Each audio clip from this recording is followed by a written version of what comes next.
고급 주택가의 조용한 골목 사이로 검은 벤츠 한 대가 천천히 미끄러져 들어왔습니다. 뒷좌석에 앉아있던 김태주는 시계를 확인했습니다. 오후 3시 정각. 약속 시간에 맞춰 도착했습니다. 70년을 살아온 그의 얼굴에는 세월의 흔적이 깊게 패여 있었지만 여전히 예리한 눈빛만큼은 변하지 않았습니다. 사돈 어른이 무슨 일 때문에 만나자고 하는 걸까? 태주는 속으로 중얼거렸습니다. 평소 왕래가 많지 않았던 사돈 박철수가 이렇게 집으로 초대한 것은 처음이었습니다. 차에서 내린 태주는 잠시 그 집을 바라봤습니다. 2층 양옥집은 깔끔하게 관리되어 있었고 정원의 국화꽃들이 가을 햇살을 받아곱게 피어 있었습니다. 평온하고 따뜻해 보이는 집이었습니다. 현관벨을 누르자 곧바로 문이 열렸습니다. 사돈 어른, 박철수의 목소리가 환하게 터져 나왔습니다. 박철수는 깔끔한 회색 정장을 입고 있었고 얼굴에는 진심 어린 기쁨이 가득했습니다. 와주셔서 감사합니다. 아이고, 별 말씀을. 초대해 주셔서 감사합니다. 어서 들어오세요.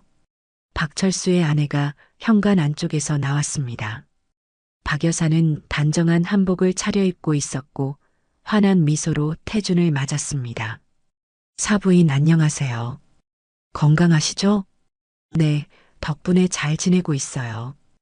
회장님도 여전히 정정하시네요.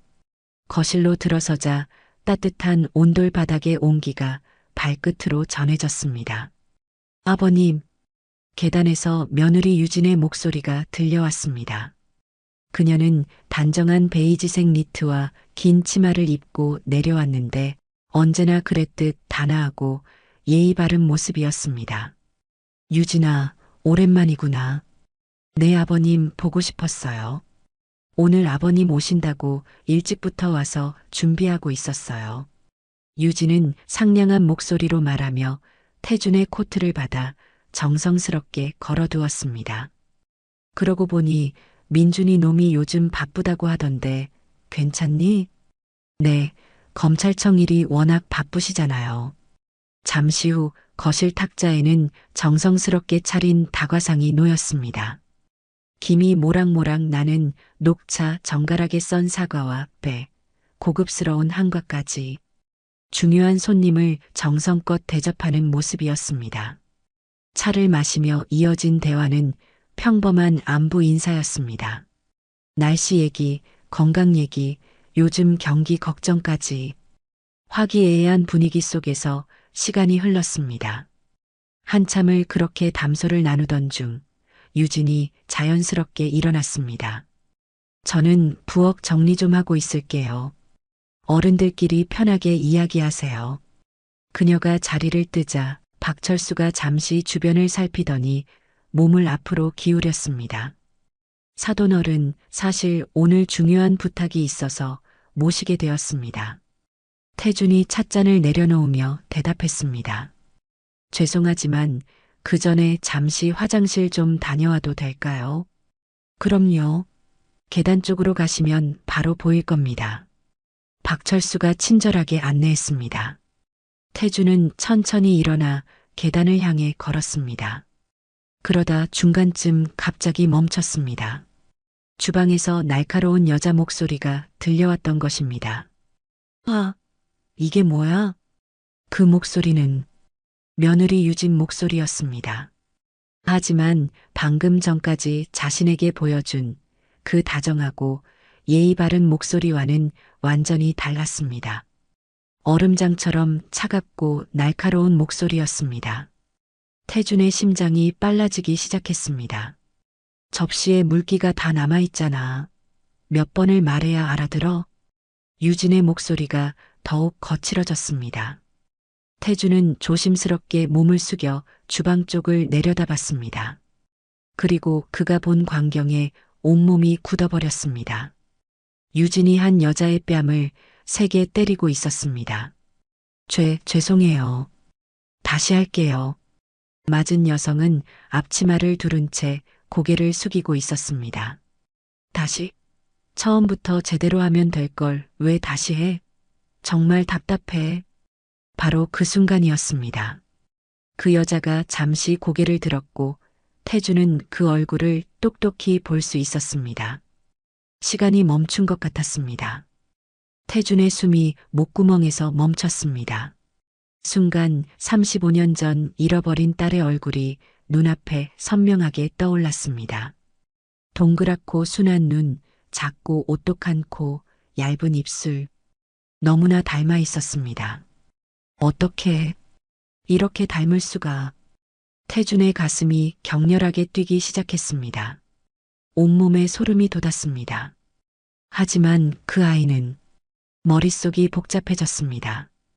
이성으로는 우연의 일치라고 생각하려 했지만 가슴 깊은 곳에서 올라오는 본능적인 느낌을 무시할 수 없었습니다. 그때 유진이 고개를 돌리려 하자 태주는 황급히 몸을 숨겼습니다.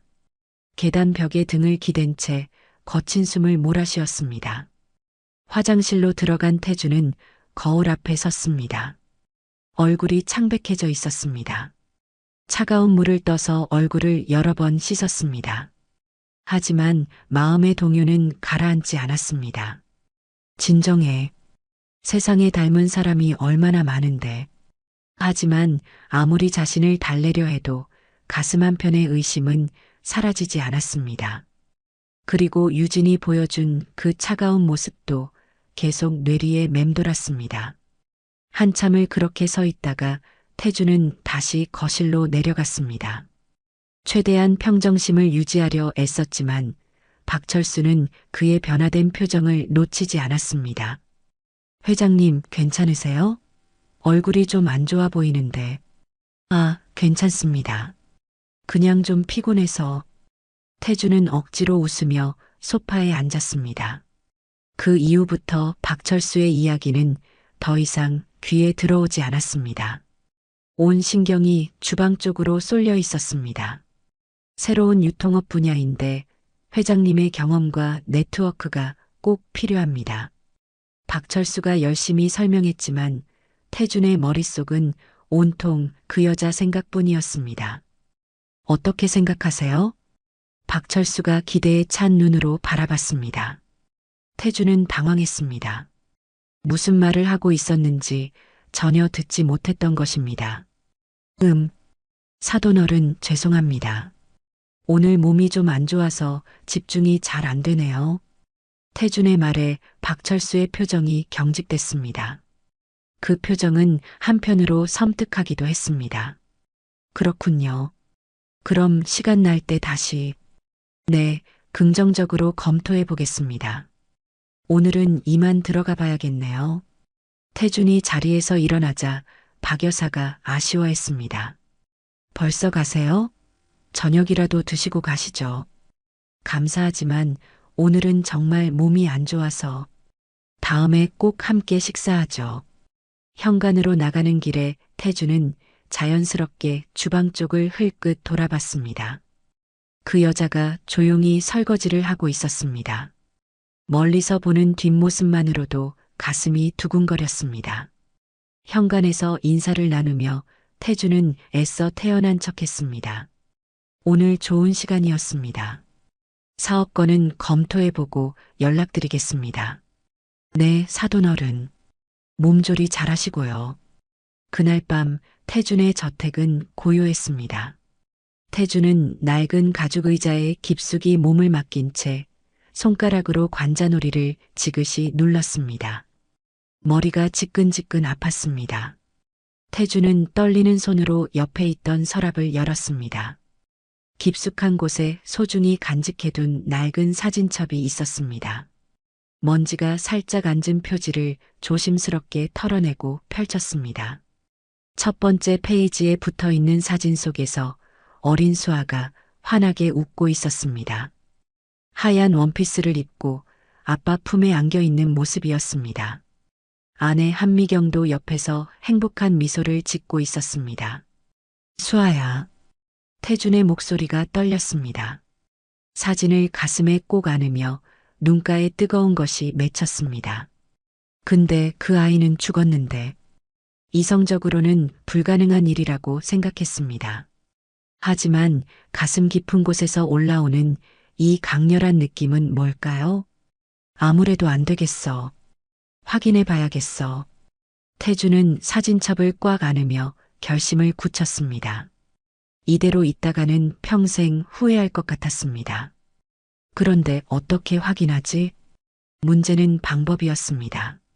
사돈집에 무작정 찾아가서 가정부를 만나겠다고 할 수 없는 노릇이었습니다. 그리고 유진에게 가정부에 대해 묻고 싶지 않았습니다. 그날 유진이 가정부를 어떻게 대하는지 눈으로 봤으니까요. 그때 문득 한 사람이 떠올랐습니다. 장 부장이라면 장제호. 20년 넘게 자신을 보좌해온 가장 믿을 만한 사람. 무엇보다 자신의 과거를 모두 알고 있는 유일한 사람이었습니다. 다음 날 아침 7시, 태주는 평소보다 2시간이나 일찍 회사에 나왔습니다. 고층 빌딩의 최상층에 있는 회장실은 아직 조용했습니다. 8시 30분 장 부장이 들어왔습니다. 55세의 장제호는 키가 크고 건장한 체격에 날카로운 눈빛을 가진 남자였습니다. 회장님, 무슨 일이신가요? 못 주무신 것 같은데. 장 부장은 태준의 피곤한 얼굴을 한눈에 알아봤습니다. 장 부장 중요한 얘기가 있어요. 네, 회장님. 장 부장이 문을 닫고 태준의 책상 앞 소파에 앉았습니다. 장 부장 혹시 수아 기억하죠? 장 부장의 얼굴이 순간 굳어졌습니다. 물론입니다, 회장님. 그런데 무슨 일이신지. 장 부장의 목소리도 조심스러워졌습니다. 어제 이상한 일이 있었어요. 태주는 천천히 어제 있었던 일을 이야기했습니다. 장 부장은 소파에 앉은 채 조용히 듣고 있었습니다. 그의 얼굴에는 점점 놀라움이 번져갔습니다. 두 손을 무릎 위에 가지런히 놓고 있었지만 손가락 끝이 미세하게 떨리고 있었습니다. 회장님, 그 여자가 정말 그렇게 닮았나요? 장 부장의 목소리에도 떨림이 있었습니다. 너무 닮았어요. 이상할 정도로. 마치 태준의 목소리가 끊어졌습니다. 창밖의 한강이 흐릿하게 보였습니다. 눈가에 눈물이 맺힌 것입니다. 마치 수아가 자란 모습 같았어요. 장 부장은 잠시 아무 말도 하지 못했습니다. 하지만 회장님, 그럴 가능성은 저도 알아요. 말이 안 되는 일이라는 것도. 태준이 고개를 돌려 장 부장을 바라봤습니다. 그의 눈은 빨갛게 충혈되어 있었습니다. 하지만 직접 확인해 보지 않으면 마음이 편하지 않을 것 같아요. 장 부장은 깊게 숨을 들이쉬었습니다. 네, 제가 도와드리겠습니다. 어떻게 하면 될까요? 제가 그 가정부와 직접 만나서 이야기하고 싶어요. 그 가정부의 출퇴근 시간이나 가정부가 밖에 나오는 시간을 파악해 주세요. 장 부장은 고개를 끄덕였습니다. 네, 며칠 시간을 주시면 알아보겠습니다. 3일 후 목요일 오후 장 부장이 태준의 사무실로 들어왔습니다. 태준은 긴장한 얼굴로 장 부장을 바라봤습니다. 심장이 빨리 뛰는 것을 느낄 수 있었습니다. 회장님, 파악했습니다. 그 가정부는 출퇴근을 하지 않습니다. 출퇴근을 하지 않는다고요? 그게 무슨 말이죠? 그 집에서 살고 있는 것 같습니다. 식모살이요. 태준의 표정이 굳어졌습니다. 식모살이라니. 그럼 언제 밖에 나오죠? 가끔 장을 보러만 나오는 것 같습니다. 언제 장을 보러 나가는지 알 수 있나요? 그게 시간이 규칙적이지 않습니다. 그렇다면 태주는 결심을 굳혔습니다. 며칠 더 지켜봐 주시고 그 가정부가 집을 나오면 바로 연락 주세요. 제가 직접 그쪽으로 가겠습니다. 장 부장은 태준의 간절한 표정을 보며 고개를 끄덕였습니다. 알겠습니다. 그로부터 일주일이 지났습니다. 어느 목요일 아침이었습니다. 태준은 오늘 중요한 일정을 앞두고 있었습니다. 독일에서 온 바이어들과의 미팅이었습니다. 이 계약은 회사의 향후 3년을 좌우할 만큼 중요한 일이었습니다. 계약 규모만 해도 500억 원이 넘었습니다. 회장님, 독일 측에서 호텔에서 출발한다고 연락 왔습니다. 10분 후면 도착할 예정입니다. 비서가 들어와 정중히 알렸습니다. 태주는 넥타이를 다시 매며 마음을 다잡았습니다. 네, 알겠습니다. 오전 9시 50분, 독일 바이어들이 회의실에 도착했습니다. 키가 큰 금발의 베르너, 부장과 안경을 쓴 중년의 슈미트 이사였습니다. 태주는 미소를 지으며 그들을 맞았습니다. 안녕하세요. 베르너 부장님, 슈미트 이사님. 먼 길 오시느라 고생하셨습니다. 감사합니다. 김 회장님. 오늘 좋은 결과가 있기를 바랍니다. 회의실 대형 테이블에는 계약 서류들이 가지런히 놓여 있었습니다. 태주는 통역사와 함께 자세한 계약 조건들을 설명하기 시작했습니다. 미팅이 시작된 지 30분이 지났을 때였습니다. 태준의 휴대폰이 부르르 진동을 울렸습니다.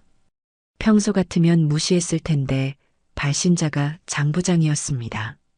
태준의 심장이 순간 멎을 뻔했습니다. 죄송합니다만 긴급한 전화를 받아야겠습니다. 태준이 휴대폰을 들었습니다.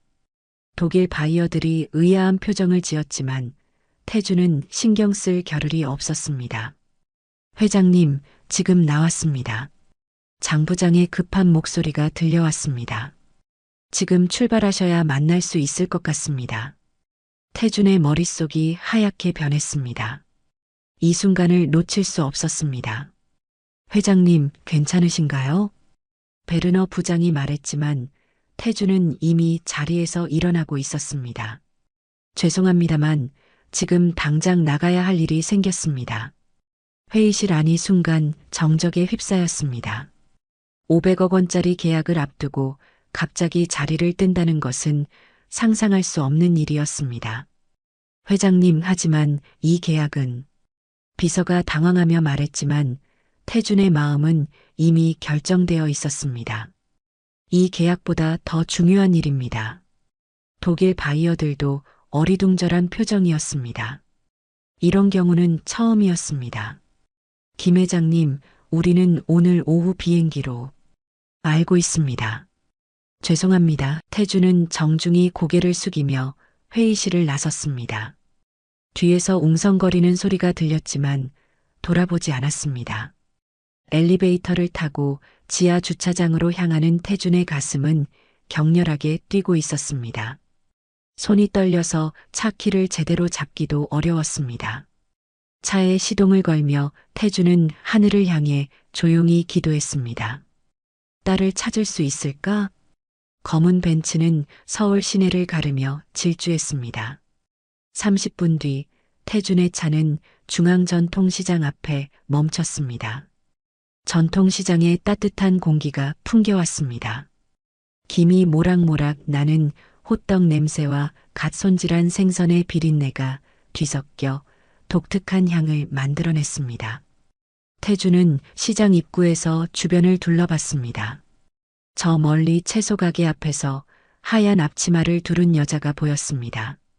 손에는 낡은 플라스틱 장바구니를 들고 있었고 고개를 숙인 채 조심스럽게 물을 고르고 있었습니다. 태준의 심장이 쿵쿵 뛰기 시작했습니다. 입안이 바짝 말랐고 손바닥에는 차가운 땀이 났습니다. 자연스럽게, 당황하지 않게 태준은 깊게 숨을 들이쉬며 마음을 진정시켰습니다. 천천히 발걸음을 옮겼습니다. 시장 바닥의 물기가 구두 밑창에 스며들었지만 신경 쓰지 않았습니다. 가까워질수록 그 여자의 모습이 더욱 선명해졌습니다. 사돈집에서 본 것보다 훨씬 자세히 볼 수 있었습니다. 단정하게 묶은 머리, 수줍게 숙인 어깨, 조심스럽게 물을 만지는 손길까지 모든 것이 기억 속 딸의 모습과 겹쳐 보였습니다. 안녕하세요. 태준이 부드럽고 조심스러운 목소리로 말을 걸었습니다. 여자는 깜짝 놀라며 고개를 확 들었습니다. 동그란 눈이 순간 당황으로 흔들렸습니다. 네, 안녕하세요. 그녀가 당황한 말투로 대답했습니다. 태주는 가까이서 본 그녀의 얼굴에 다시 한번 충격을 받았습니다. 눈썹과 코끝 모양, 입술의 윤곽까지 모든 것이 수아와 일치했습니다. 혹시 유진이 아시죠? 저는 유진이 시아버지예요. 태준이 최대한 자연스럽게 말했습니다.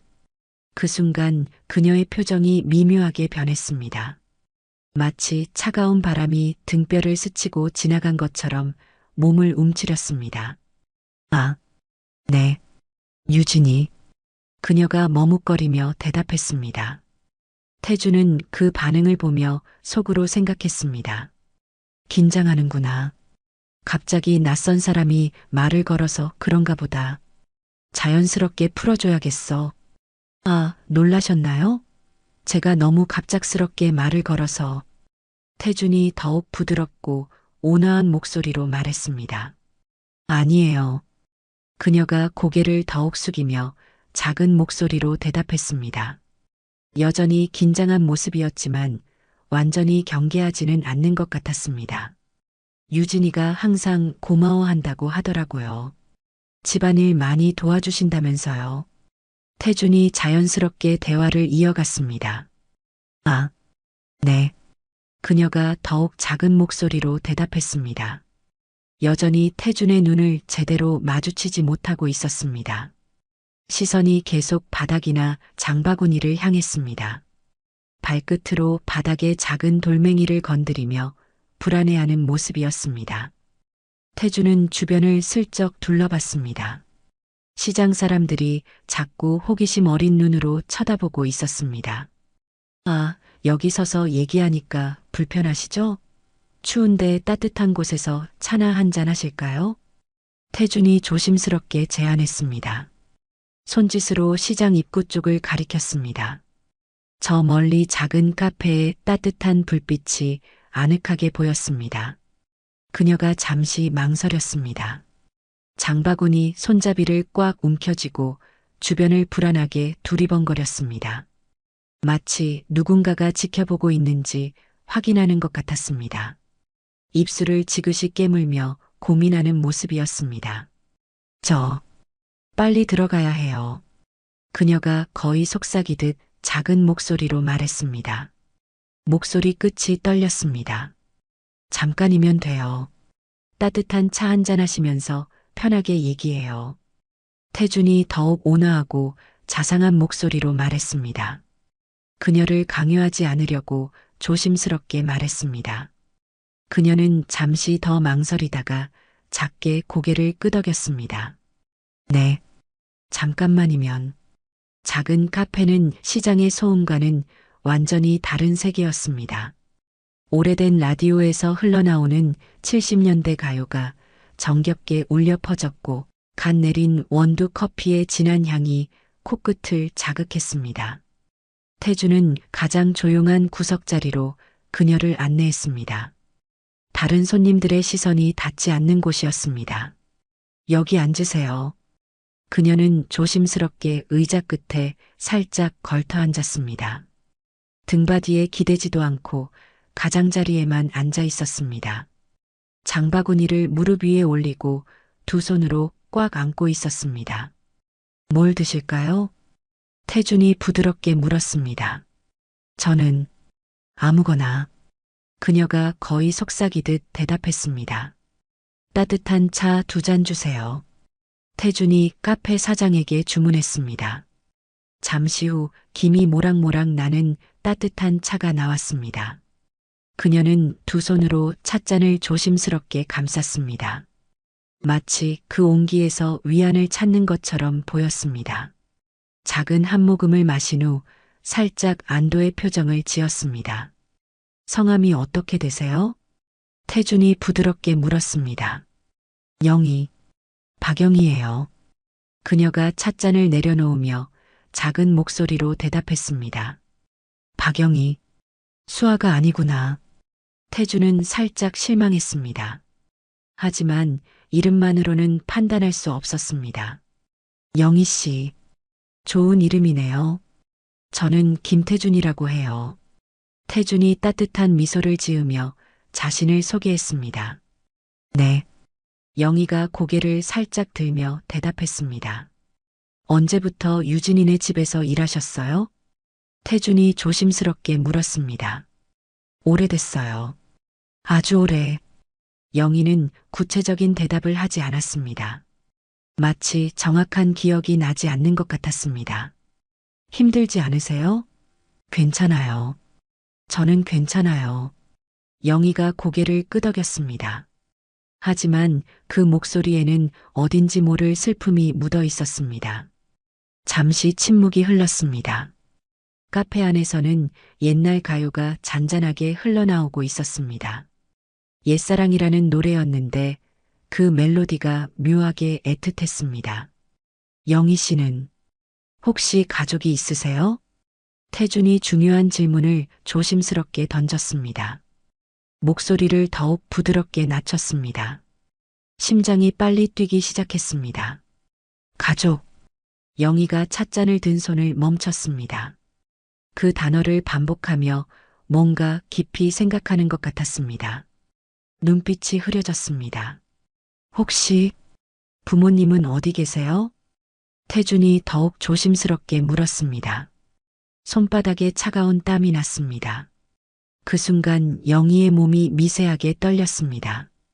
찻잔을 든 손이 살짝 흔들렸고 눈가에 눈물이 맺히기 시작했습니다. 입술이 파르르 떨렸습니다. 엄마, 아빠. 영희가 떨리는 목소리로 말을 시작했습니다. 40세 성인이라고 하기에는 너무나 어린아이 같은 말투였습니다. 엄마, 아빠. 안 보고 싶어요. 그녀의 목소리가 더욱 작아졌습니다. 고개를 더욱 숙이며 어깨를 움츠렸습니다. 마치 자신을 보호하려는 듯 몸을 웅크렸습니다. 엄마 아빠가 나를 버렸어요. 그 말을 듣는 순간 태준의 온몸에 전류가 흐르는 것 같았습니다. 시간이 멈춘 것 같았습니다. 찻잔을 든 손이 떨렸고 숨을 쉬는 것조차 어려웠습니다. 가슴 깊은 곳에서 뭔가 터지는 것 같았습니다. 이 아이는 내 딸이 확실해. 순간 카페의 모든 소리가 사라지는 것 같았습니다. 라디오 소리도, 다른 손님들의 대화 소리도, 커피 머신 소리도 모든 것이 멀어져 갔습니다. 오직 영희의 떨리는 목소리만이 태준의 귓속에 울려 퍼졌습니다. 태준의 눈앞이 흐려지기 시작했습니다. 35년 전 그날의 기억이 파도처럼 밀려왔습니다. 그 무렵 태준은 젊은 사업가였습니다. 작은 무역회사를 운영하며 꿈을 키워가고 있었습니다.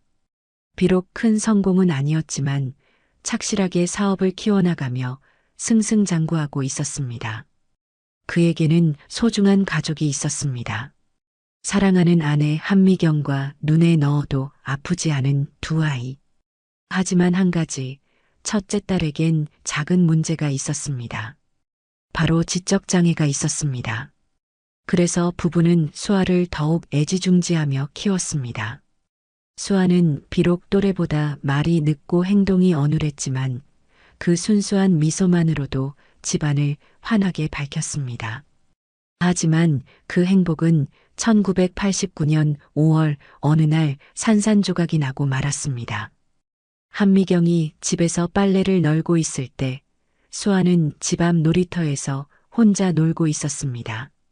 평소처럼 안전해 보이는 오후였습니다. 검은 승용차 한 대가 놀이터 앞에 멈췄습니다. 두 명의 남자가 내려서 수아에게 다가갔습니다. 꼬마야, 사탕 줄까? 엄마가 찾는다고 하던데 같이 가자. 수아는 순수한 마음으로 그들의 말을 믿었습니다. 한미경이 빨래를 다 널고 내려왔을 때 놀이터는 비어 있었습니다. 수아야, 수아야. 한미경의 절규가 동네 전체에 울려 퍼졌습니다. 그날 밤부터 태준과 한미경의 지옥 같은 시간이 시작되었습니다. 경찰에 신고했고 온 동네를 뒤졌지만 아무런 단서도 찾을 수 없었습니다. 사흘 후 밤 전화가 걸려왔습니다. 태준이 떨리는 손으로 전화를 받았습니다. 여보세요? 김태준이지? 딸 찾고 싶으면 돈 준비해. 변조된 남자 목소리였습니다. 태준의 온몸이 얼어붙었습니다. 우리 딸 어디 있어요? 다치지 않았죠? 5천만 원 준비해. 3일 후에 다시 연락한다. 경찰에 신고하면 딸은 다시 못 봐. 전화가 끊어졌습니다. 태준은 그 자리에서 무너져 내렸습니다. 1989년 당시 5천만 원은 엄청난 거금이었습니다. 하지만 태준은 주저하지 않았습니다. 회사 자금을 동원하고 은행에서 대출을 받아 돈을 준비했습니다.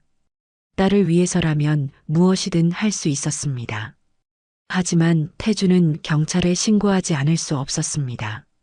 딸의 안전이 무엇보다 중요했지만 전문가의 도움 없이는 혼자 감당하기 어려웠습니다. 경찰은 은밀 작전을 제안했습니다.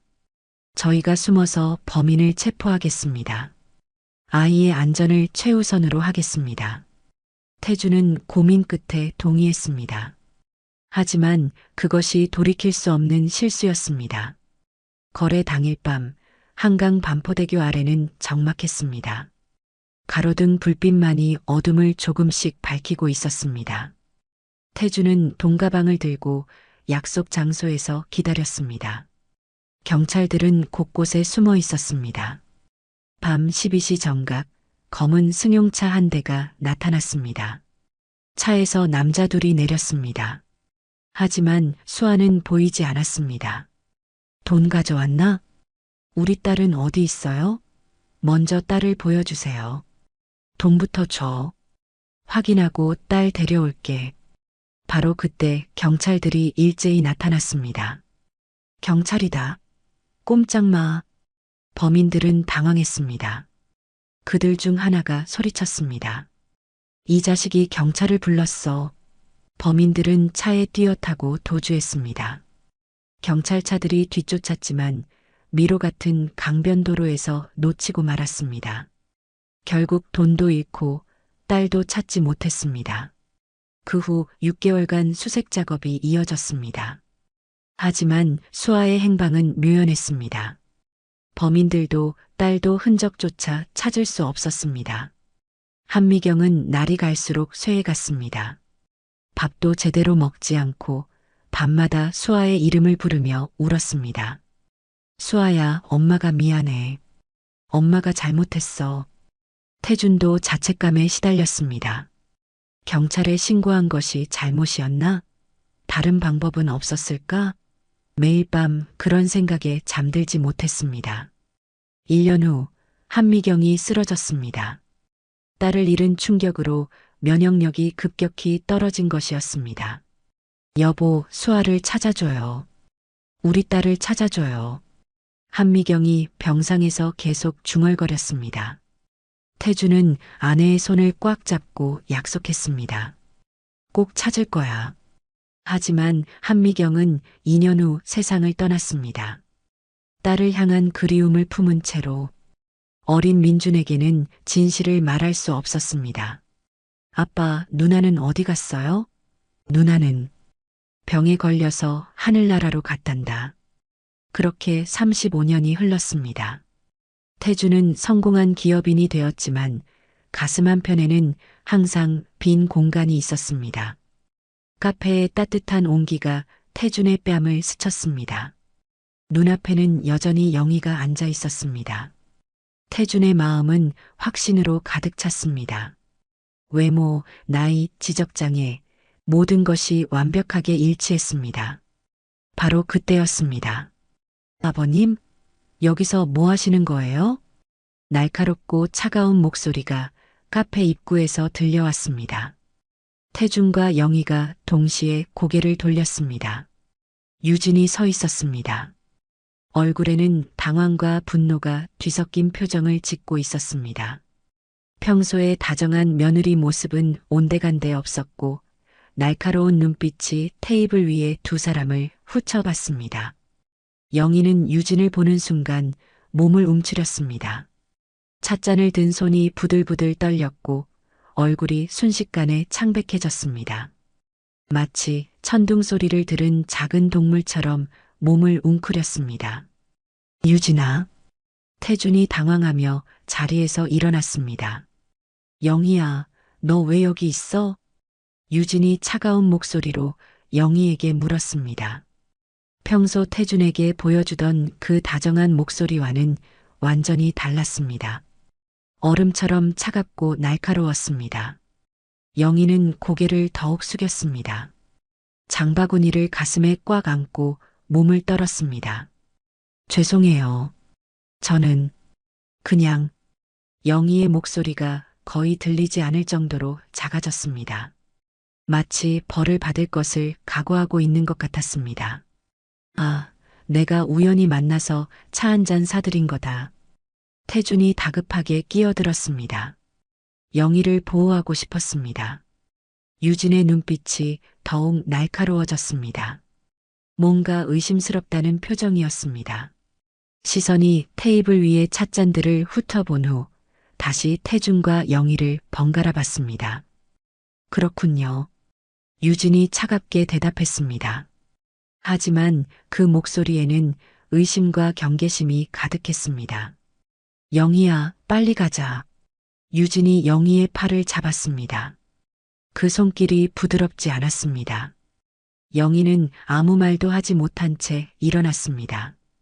온몸이 떨리고 있었습니다. 태준은 그 모습을 보며 가슴이 미어지는 것 같았습니다. 35년 만에 찾은 딸을 다시 놓쳐버리는 기분이었습니다. 아버님, 저희 먼저 실례하겠습니다. 집에 급한 일이 있어서요. 유진이 정중하게 인사했지만 그 목소리에는 경계심이 가득했습니다. 영희 씨, 다음에 또 봬요. 태준이 간신히 말했습니다. 더 많은 말을 하고 싶었지만 이 상황에서는 어쩔 수 없었습니다. 영희는 고개만 살짝 끄덕이고는 유진에게 끌려가듯 카페를 나갔습니다. 유진의 손에 이끌려 나가는 그 뒷모습이 너무나 위태로워 보였습니다. 태준은 빈 카페에 혼자 남았습니다. 여전히 따뜻한 차 향이 나고 있었지만 그의 마음은 차가웠습니다. 영희가 앉았던 자리의 찻잔에는 아직 온기가 남아 있었습니다. 수아야. 태준의 두 주먹이 꽉 쥐어졌습니다. 카페를 나선 태준의 발걸음은 무거웠습니다. 차에 탄 후에도 한동안 시동을 걸지 못했습니다. 손이 떨려서 키를 제대로 잡을 수 없었습니다. 뭔가 있어. 며느리를 보자마자 그 아이의 표정이 급격하게 변했어. 그것은 단순한 놀람이 아니었습니다. 공포였습니다. 그리고 유진의 차가운 눈빛도 잊을 수 없었습니다. 의심과 경계심으로 가득한 시선이었습니다. 하지만 아직 그 여성이 수아라는 확실한 법적 증거가 없었습니다. 그런 상황에서 섣불리 나설 수도 없었습니다. 시동을 걸고 집으로 향하는 길, 태준은 휴대폰을 꺼냈습니다. 장 부장 나예요. 네, 회장님. 장 부장의 차분한 목소리가 들렸습니다. 긴급한 일이 있어요. 집으로 와주시겠어요? 네, 알겠습니다. 집에 도착한 태준은 서재에서 장 부장을 기다렸습니다. 창밖으로는 해가 지고 있었고 하늘이 점점 어둠에 물들어갔습니다. 마치 자신의 마음처럼 암울해 보였습니다. 30분 후 장 부장이 서재로 들어왔습니다. 태준의 굳은 표정을 보고 심상치 않다는 것을 직감했습니다. 무슨 일이신지요? 앉아요. 태준이 소파를 가리켰습니다. 장 부장이 앉자 태준은 오늘 있었던 일을 자세히 이야기했습니다. 지적장애가 있다는 것을 확인한 후 확신했습니다.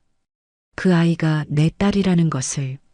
장 부장은 조용히 듣고 있었습니다. 태준의 간절함과 동시에 불안감을 느낄 수 있었습니다. 하지만 확실한 증거가 필요해요. DNA 검사를 해야겠어요. 어떻게든 접근해서 DNA 검사할 것을 구해와 주세요. 머리카락이든 뭐든 상관없어요. 태준의 목소리에는 절박함이 배어 있었습니다. 알겠습니다. 내일부터 바로 시작하겠습니다. 장 부장이 고개를 끄덕였습니다. 그날 밤부터 태준의 불안한 시간이 시작되었습니다. 잠들기가 어려웠고 잠들어도 자꾸 깨어났습니다. 꿈속에서는 계속 5살 수아가 나타났습니다. 때로는 웃으며 그네를 타고 있었고 때로는 울면서 도움을 요청했습니다. 아빠, 왜 안 찾아왔어요? 꿈속에서 수아가 물었습니다. 태주는 대답할 수 없었습니다. 하지만 장 부장은 아무런 소식이 없었습니다. 일주일이 지나도 연락이 없자 태주는 참지 못하고 장 부장에게 전화했습니다. 어떻게 되고 있어요? 아직 기회를 잡지 못했습니다. 계속 지켜보고 있는데 그날 이후로 한 번도 나오지 않았습니다. 태준의 가슴이 철렁 내려앉았습니다. 집에서 안 나온다고요? 네, 일주일째 한 번도 밖으로 나오지 않았습니다. 시장에도 가지 않고 다른 곳에도 가지 않았습니다. 태준은 전화를 든 손이 떨렸습니다. 회장님? 유진이 의심하고 있는 것 같아요. 그래서 그 아이를 밖에 나오지 못하게 하는 거예요. 며칠 더 지난 후 태준은 다른 방법을 시도하기로 했습니다. 사무실에서 유진에게 전화를 걸었습니다. 최대한 자연스럽게 들리려고 노력했습니다. 유진아, 나야. 아, 아버님, 안녕하세요. 유진의 목소리가 들렸는데 평소보다 약간 당황한 것 같았습니다.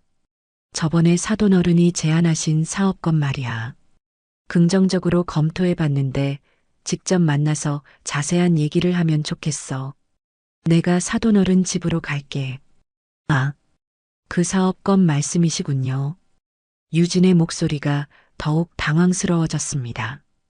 응, 언제 시간 되실까? 한번 물어봐 주겠니?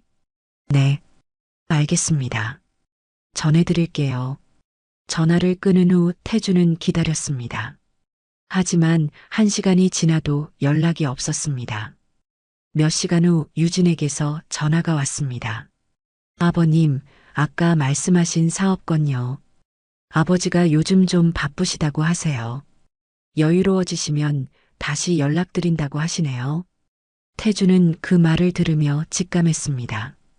이것도 핑계라는 것을. 그렇구나. 알겠다. 전화를 끊은 태주는 깊은 한숨을 내쉬었습니다. 어떻게 해야 하지? 어떻게 해야 수아를 직접 만날 수 있지?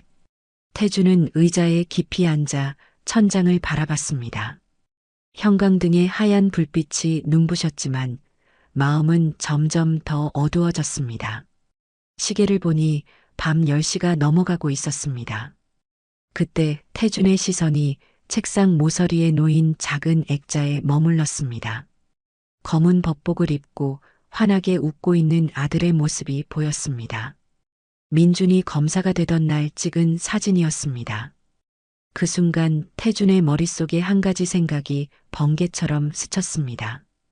민준이라면 혹시 해결해 줄 수 있지 않을까? 검사인 아들이라면 법적인 방법을 찾을 수 있을지도 모른다는 희망이 솟아났습니다. 하지만 곧이어 더 큰 망설임이 밀려왔습니다. 35년간 숨겨왔던 진실을 말해야 한다는 것입니다.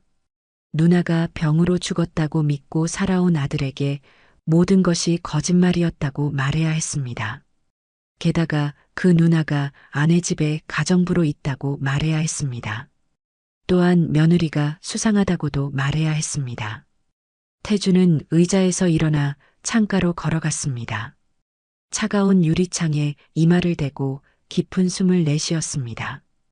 유리창이 입김으로 뿌옇게 흐려졌습니다. 하지만 다른 방법이 없었습니다. 모든 루트가 차단된 지금 민준만이 유일한 희망이었습니다. 태주는 결심을 굳히고 책상으로 돌아갔습니다. 떨리는 손으로 전화를 들어 민준에게 연락했습니다. 민준아, 아빠다. 지금 당장 와줘라. 급한 일이다. 전화를 끊은 후 태주는 냉장고에서 물을 꺼내 마셨습니다. 목이 바짝 말라 있었습니다. 어떻게 말을 꺼내야 할지, 어떻게 설명해야 할지 머릿속으로 계속 되뇌었습니다. 1시간 후 회장실 문이 두드려졌습니다. 들어와. 민준이 문을 열고 들어왔습니다. 37세의 민준은 검사답게 단정한 네이비 정장을 입고 있었고 날카롭고 지적인 눈빛을 가지고 있었습니다. 하지만 아버지를 보는 그 눈빛에는 따뜻한 애정이 담겨 있었습니다. 아버지, 무슨 일이세요? 괜찮으세요? 민준이 걱정스러운 표정으로 아버지를 살펴봤습니다. 태준의 얼굴이 평소보다 많이 피곤해 보였습니다. 민준아, 앉아. 민준은 아버지의 심각한 표정을 보고 뭔가 중대한 일이 있다는 것을 직감했습니다. 무슨 일이세요? 회사에 문제라도 생겼나요? 민준이 소파에 앉으며 물었습니다. 민준아, 아버지가 너한테 해야 할 말이 있어. 태주는 민준 맞은편 소파에 앉았습니다. 아버지, 뭔데 그렇게 심각하세요? 민준이 몸을 앞으로 기울였습니다. 태주는 잠시 망설였습니다. 35년간 숨겨온 비밀을 털어놓는다는 것은 상상 이상으로 어려웠습니다. 목구멍이 마르고 심장이 빨리 뛰었습니다. 민준아, 혹시 누나 기억나니? 그 질문을 던지는 순간 태준의 목소리가 살짝 떨렸습니다. 민준의 표정이 잠시 어두워졌습니다. 네. 어렸을 때 병으로 세상을 떠났다고 하셨죠. 민준의 목소리에는 오래된 슬픔이 배어 있었습니다. 태준의 가슴이 미어지는 것 같았습니다. 민준아, 그게... 태준의 목소리가 더욱 떨렸습니다. 손이 부들부들 떨려서 무릎 위에 올려둔 채 꽉 쥐었습니다. 그게 거짓말이었어. 네. 민준의 눈이 커졌습니다. 무슨 말인지 이해하지 못하겠다는 표정이었습니다.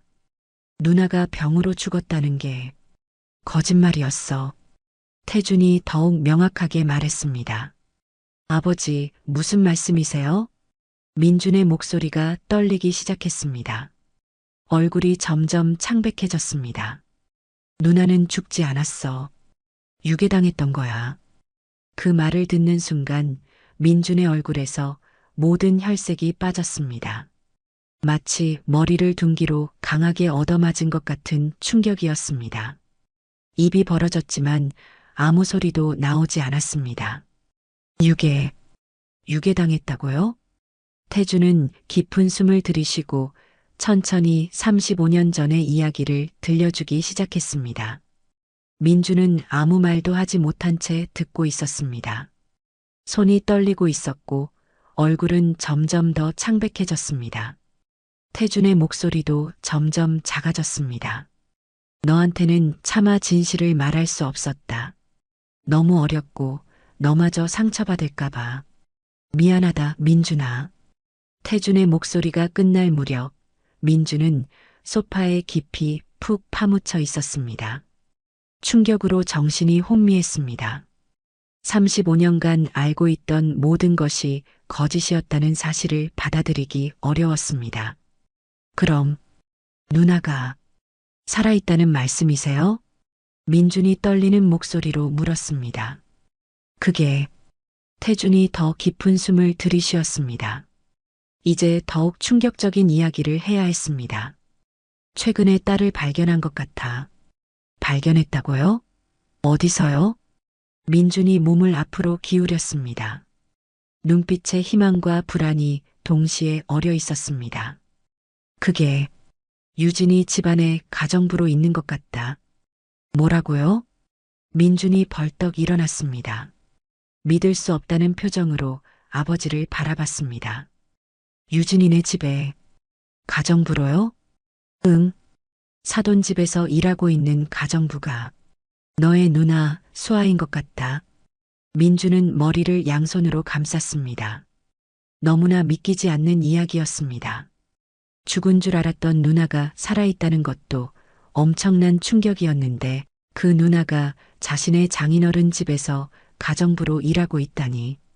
심지어 민주는 그 집에서 몇 번 가정부를 마주친 적이 있었습니다. 어지러워요. 이게 무슨...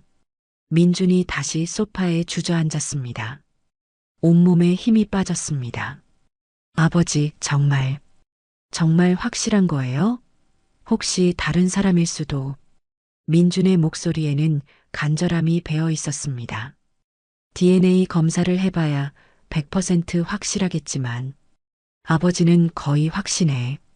태주는 시장에서 만났던 일부터 시작해서 카페에서의 대화, 그리고 유진이 나타나서 영희를 데려간 일까지 하나하나 자세히 설명했습니다. 민주는 말 한마디 없이 들었지만 얼굴 표정은 계속 변했습니다. 그런데 문제는 유진이가 뭔가 눈치를 챈 것 같아. 그날 이후로 그 아이를 집에서 나오지 못하게 하고 있어. 그게 무슨 뜻이에요? 민준이 불안한 표정으로 물었습니다. DNA 검사를 하려고 해도 접근할 수가 없어. 사업 핑계로 만나보려 했지만 그것도 막혔어. 태준의 목소리에는 절망감이 가득했습니다. 민주는 잠시 침묵했습니다. 검사로서의 이성과 아들로서의 감정이 복잡하게 얽혀 있었습니다. 아버지, 상황은 알겠지만 쉽지 않을 것 같습니다. 민준이 조심스럽게 말을 꺼냈습니다. 일단 그분이 누나라는 법적 증거도 없고 제 아내가 그 가정부에게 무슨 행동을 했는지에 대한 증거도 없기 때문에 법적으로 조사하는 건 어렵습니다. 민준의 목소리는 차분했지만 그 속에는 고민이 깊게 배어 있었습니다. 그리고 민준이 잠시 망설였습니다. 저는 아직 아내를 믿습니다. 지금까지 유진이는 저에게 완벽한 아내였어요. 증거 없는 상황에서 아내를 의심하는 건 어렵습니다. 태주는 아들의 말을 이해했습니다. 지금까지 함께 살아온 아내를 갑자기 의심하라고 하는 것은 무리한 요구였습니다. 그럼 어떻게 할까, 민준아? 태준의 목소리에는 절망감이 짙게 깔려 있었습니다. 나는 확신한다. 그 가정부가 내 딸, 너의 누나라고. 민주는 잠시 깊은 생각에 잠겼습니다. 손가락으로 관자놀이를 지그시 누르며 뭔가를 고민하고 있었습니다. 아버지, 민준이 천천히 입을 열었습니다. 한 가지 방법이 있긴 합니다. 어떤 방법? 태준의 눈빛이 희망으로 반짝였습니다. 아내가 얼마 전부터 여행 가고 싶다고 서운해했어요. 일만 하고 시댁은 신경 써주지도 않는다고. 민준이 조심스럽게 말했습니다. 제가 시간 내서 장모님, 장인어른 모시고 가족여행을 다녀오겠습니다. 태준이 민준의 의도를 파악했습니다. 그럼 그 사이에, 네, 그 사이에 아버지가 접근하실 수 있을 거예요. 혹시 아내가 아버지를 찾으면 그 시기에 해외 출장 간다고 말하겠습니다. 민준의 목소리에는 결단이 서 있었습니다. 그러니까 아버지는 제가 말씀드리는 날부터 며칠간 집에만 있어 주셔야 합니다. 회사에도 나오지 마시고요. 민준아. 태준의 목소리가 떨렸습니다. 고마움과 미안함이 동시에 밀려왔습니다. 고맙다. 정말 고마워. 아버지, 하지만 조심하셔야 해요. 무슨 일이 있어도 법을 위반하시면 안 됩니다. 민준의 목소리에는 걱정이 배어 있었습니다. 알겠어. 조심할게. 태준이 고개를 끄덕였습니다. 그럼 정리가 되면 다시 연락드릴게요. 태준과 민준은 서로를 바라보며 조용히 고개를 끄덕였습니다. 며칠 후 태준에게서 전화가 왔습니다. 아버지, 저희 내일 모레 출발합니다. 4박 5일이니까 충분한 시간이 있을 거예요. 고마워, 민준아. 그리고 아버지, 유진이가 아버지에 대해 물어봤어요. 그래서 지금 해외 출장 중이라고 말해놨습니다. 그러니까 당분간은 회사에 나오지 마시고 어디 나가실 때도 조심히 움직여 주세요. 알겠어. 조심할게. 전화를 끊은 후 태주는 깊은 숨을 들이쉬었습니다. 곧 딸에게 접근할 수 있는 기회가 올 것입니다. 하지만 그날 저녁 예상치 못한 일이 벌어졌습니다. 태주는 서재에서 책장을 정리하고 있었습니다. 그때 현관에서 갑작스럽게 벨소리가 울렸습니다. 딩동. 시계를 보니 저녁 8시가 조금 넘은 시간이었습니다. 태주는 고개를 들었습니다. 이 시간에 누가? 가정부가 현관으로 나가는 발소리가 들렸습니다. 태주는 미리 가정부에게 말해두었습니다. 혹시 누군가 찾아오면 출장 갔다고 말하라고. 누구세요? 가정부의 목소리가 들렸습니다. 유진이에요. 아버님 계세요? 태준의 심장이 순간 멎을 뻔했습니다. 가정부가 헛기침을 했습니다. 그리고 평소보다 조금 큰 목소리로 말했습니다. 출장 가셨어요. 태주는 급하게 책장 옆 장롱 뒤로 몸을 숨겼습니다. 심장이 미친 듯이 뛰었습니다. 그렇군요. 그럼 제가 맛있는 음식을 좀 가져왔는데 놓고 갈게요. 유진의 목소리가 들렸습니다. 네. 가정부가 대답했습니다. 현관문이 열리는 소리, 유진이 들어오는 발소리가 들렸습니다. 태주는 숨을 죽이고 장롱 뒤에 숨어 있었습니다. 유진이 집안을 둘러보는 소리가 들렸습니다. 거실을 지나 주방으로 그리고 2층까지 올라가는 발소리가 들렸습니다. 이 아이 확인하러 온 거구나. 태주는 확신했습니다. 음식을 가져온 것은 핑계였고 진짜 목적은 태준이 정말 집에 없는지 확인하는 것이었습니다. 한참 후 유진이 내려왔습니다. 그럼 저는 이만 가볼게요. 아버님 돌아오시면 안부 전해주세요. 네. 현관문이 닫히는 소리가 들렸습니다. 유진이 나간 후에도 태주는 한동안 움직이지 않았습니다. 뭔가 있어. 정말 위험해. 태주는 확신했습니다. 유진이 뭔가를 숨기고 있다는 것을. 이틀 후 해가 완전히 저물어 어둠이 내린 저녁이었습니다. 가로등이 하나씩 켜지기 시작했고 집집마다 따뜻한 불빛이 새어나왔습니다. 태주는 차에서 내려 박철수의 집 앞에 섰습니다. 평소와 다르게 집은 완전히 조용했습니다. 태준의 심장이 빠르게 뛰었습니다. 손바닥에 차가운 땀이 났고 입안이 바짝 말랐습니다. 하지만 이제 돌이킬 수 없었습니다. 현관으로 다가가 벨을 눌렀습니다. 딩동. 벨소리가 집 안으로 울려 퍼졌지만 아무런 반응이 없었습니다.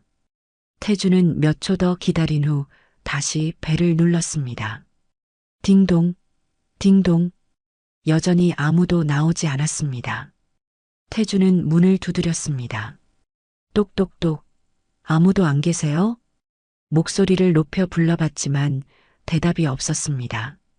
집안이 너무 조용했습니다.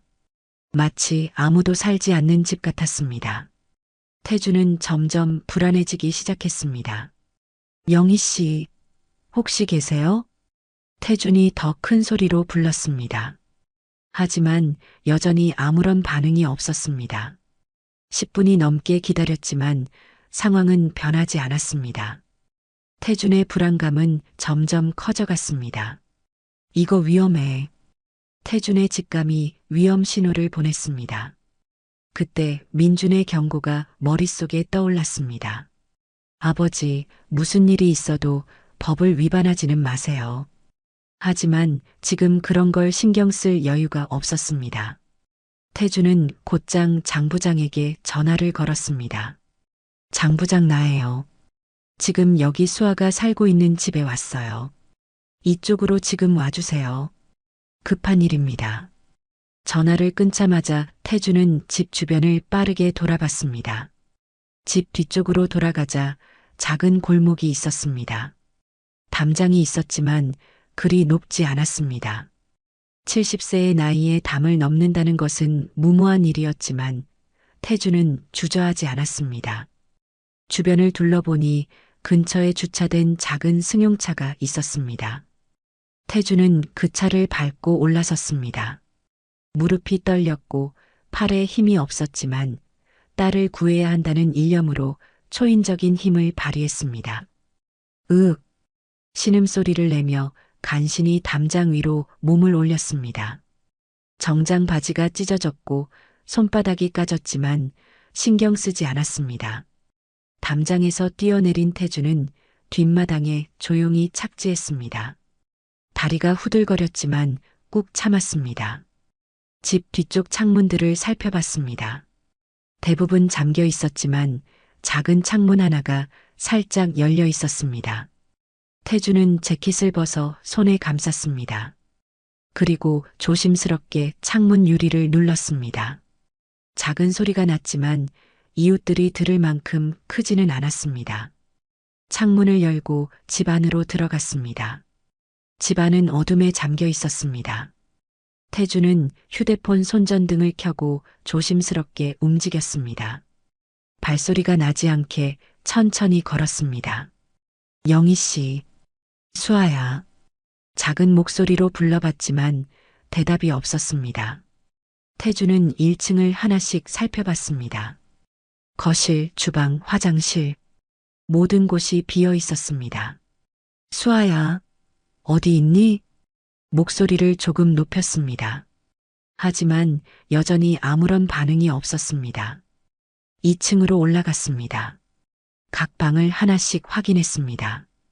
침실, 서재, 다용도실, 모든 곳을 뒤졌지만 아무도 없었습니다. 태준의 불안감이 극에 달했습니다. 혹시 너무 늦은 건 아닐까? 혹시 다른 곳으로 데려간 건 아닐까? 이젠 딸의 이름을 부르며 절규하기 시작했습니다. 수아야, 아빠가 왔어. 어디 있니? 목소리가 집안에 울려 퍼졌지만 여전히 대답이 없었습니다. 태주는 절망감에 빠져들었습니다. 하지만 포기할 수 없었습니다. 1층을 다시 한번 꼼꼼하게 살펴보기 시작했습니다. 구석구석 놓친 곳이 없는지 확인했습니다. 그때 작은 방 침대 끝에서 뭔가 이상한 것을 발견했습니다. 바닥에 정사각형 모양의 뭔가가 있었습니다. 다른 바닥과 색깔이 미묘하게 달랐습니다. 태주는 무릎을 꿇고 그것을 만져봤습니다. 이게 뭐지? 손으로 누르자 살짝 움직였습니다. 태주는 더 자세히 살펴봤습니다. 손가락으로 가장자리를 따라가니 정사각형 덮개 같은 것이었습니다. 설마. 태준이 덮개를 들어 올리자 아래로 내려가는 좁은 계단이 나타났습니다. 지하실이었습니다. 태준의 심장이 다시 빠르게 뛰기 시작했습니다. 휴대폰 손전등을 비추며 조심스럽게 계단을 내려갔습니다. 계단이 좁아서 몸을 웅크리고 내려가야 했습니다. 지하실은 생각보다 넓었습니다. 하지만 환경은 좋지 않았습니다. 벽지도 제대로 붙어 있지 않았고 습기 냄새가 심했습니다. 한쪽 구석에 간이 화장실이 있었는데 매우 열악해 보였습니다. 그리고 지하실 끝에 작은 방이 하나 더 있었습니다. 문이 닫혀 있었는데 그 안에서 작은 소리가 들렸습니다. 누구세요? 떨리는 여자 목소리였습니다. 태준의 가슴이 터질 것 같았습니다. 수아야? 태준이 조심스럽게 문을 열었습니다. 작은 방 안에는 누군가 웅크리고 앉아 있었습니다. 수아야. 태준이 큰 소리로 불렀습니다. 그 순간 방 안의 여자가 과도하게 놀라며 벽 쪽으로 몸을 밀착시켰습니다. 으악! 영희가 무서워서 소리를 지르며 떨고 있었습니다. 태주는 눈물이 쏟아지는 것을 느꼈습니다. 딸의 상태가 너무 안쓰러웠습니다. 수아야, 괜찮아. 내가 왔어. 태준이 데리고 나가려고 다가가자 영희가 더욱 움츠렸습니다. 건드리지 마세요. 여기서 나가면 안 돼요. 왜 나가면 안 돼? 나가면 맞아요. 영희가 어눌한 말투로 말했습니다. 태준의 가슴이 찢어지는 것 같았습니다. 괜찮아. 이제 안전해. 아무도 너 때리지 않아. 아니에요. 유진이가 화내요. 밖에 나가면 안 된다고 했어요. 영희가 계속 거부했습니다. 태준은 인내심을 갖고 설득하기 시작했습니다. 영희야, 괜찮아. 정말 괜찮아. 무서워요. 아무도 너 혼내지 않아. 나는 나쁜 사람 아니야. 태준이 부드러운 목소리로 계속 달랬습니다. 하지만 영희는 여전히 무서워했습니다. 유진이가 오면 영희야.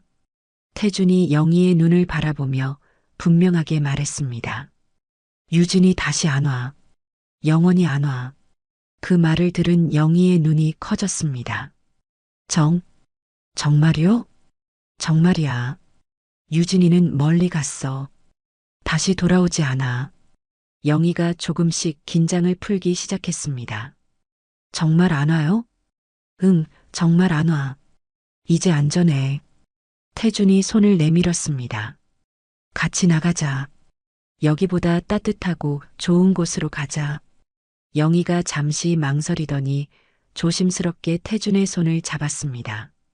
그 순간 태준은 따뜻한 손을 느낄 수 있었습니다. 수아야. 태준이 영희를 꽉 안았습니다.